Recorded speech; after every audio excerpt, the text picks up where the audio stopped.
What's up, everybody? Welcome back to the Live with Brandon Blakeney podcast. Of course, I'm your host, Brandon Blakeney, aka Brandon Lee TV. Back at it again with another banger, my people. Y'all know the vibes by now. Kick back, relax, and come take a ride with me. You are now locked into the Live with Brandon Blakeney podcast. Here is your host, Brandon Blakeney. So the women's Americup tournament has been just spectacular so far. We find ourselves in the semis, man, and the two teams that I thought would be playing for the championship have a chance to match up, and that is the United States and Brazil. Now, we know the team of Team USA is stacked with some of the most talented college players in the entire country, man. First off, the evolution of Joyce Edwards being the 7th best scorer in this tournament and tied for the lead in rebounds on this team, man. When you hurt, first off, 6'3", 6'4", like 6'4", the size, the mobility, the athletic ability, the burst, the explosiveness, they have no answer for her, man. Like, she has ran through the competition, man. We've seen them beat the snot out of the Dominican Republic, Mexico, Colombia. Like, there's just been a number of teams that they have just completely ran through, and she is a big reason why. Chile, it's been just dominant.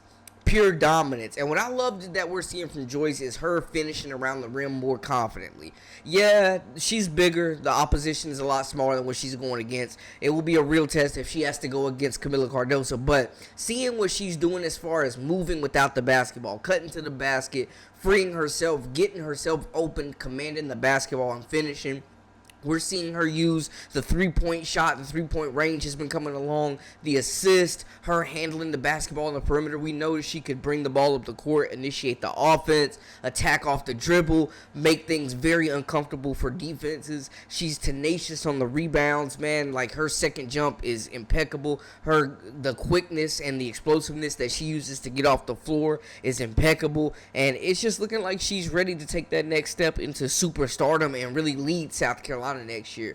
I mean, just looking at it, man, I could easily see Joyce averaging around 17, 18, and 10 next season, being in that National Player of the Year running, with her defense, with her ability to chase down block shots, guard multiple positions, guard the perimeter, switch on guards, switch on bigs, the explosiveness, the athletic ability to bother shots, the length, and just the nonstop motor. Like, she's going to be a competitor and just a serious impact player, however you want to put it, on both sides of the basketball. When the three ball and that perimeter jump shot starts falling more, and we're seeing the Asia Wilson comparisons come to life, man. And she's playing against pros. She's playing against grown women right now. She's one of the youngest players on this team.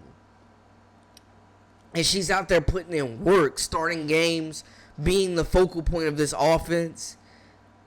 Like, just imposing her will, making the most out of every look, man. I'm just very, very excited to see the development of Joyce Edwards heading into year 2. Because the footwork, the poise, the finishing capabilities, the soft hands, the soft touch, like, it's all coming together, man. But the biggest test they possibly could face, man, the front court of Brazil, led by Dantas, who is a WNBA player, had some big games with the Fever last season.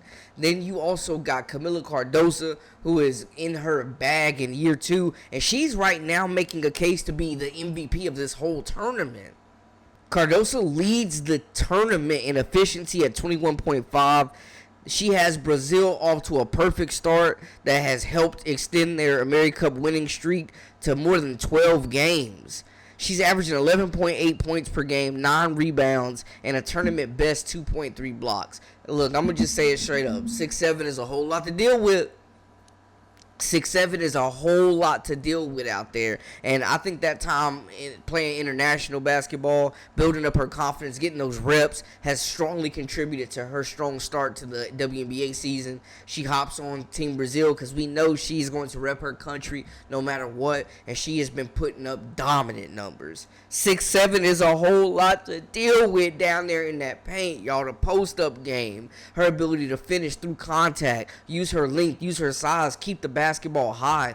We know she's a nimble 6'7", great footwork, can really get mobile up and down the court, runs the floor like a gazelle, and she is ready to catch and finish. I think we're seeing more of how talented she truly is as a passer outside the post. She is a very capable and skillful and visionary passer out of that post, man. That's a part of her game that I think gets forgotten about.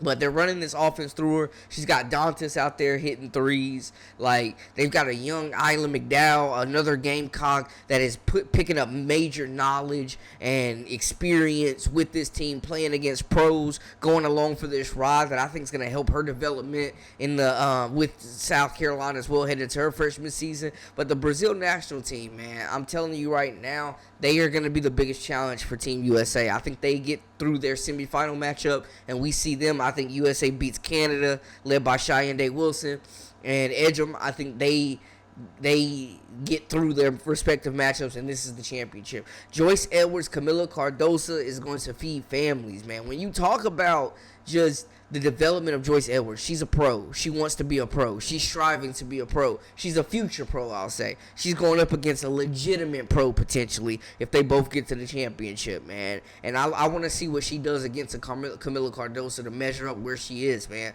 We've heard the Asia Wilson comparisons, and they are deservingly so. Kamilla Cardoso, though, is the most dominant big in this tournament, averaging almost 3 blocks. I mean, she's patrolling the paint. She's anchoring the paint for this Brazil team, who've got guards that can push the pace, that make a great effort of finding Cardoso and running the offense, the size. You got Dantas, who can stretch the floor, hit the three-point ball as well. Like, that's a big front court that's super versatile and can play inside and out. They're walking mismatches. They're going to be extremely tough to guard. But Cardoso has been one of the most, probably I have to say, the most dominant two-way player in this entire tournament, man. The way that she's almost averaging 3 blocks per game, protecting the rim, bothering shots, and scaring opponents from coming up in that and into that lane, making them think twice.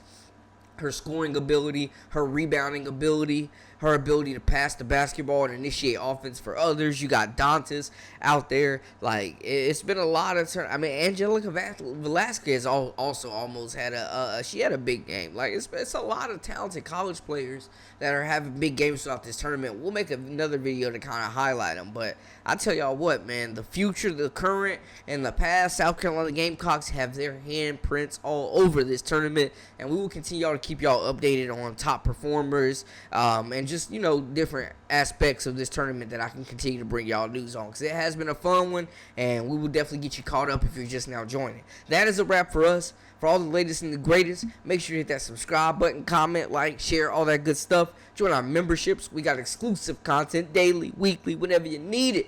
Until next time, my people, we out.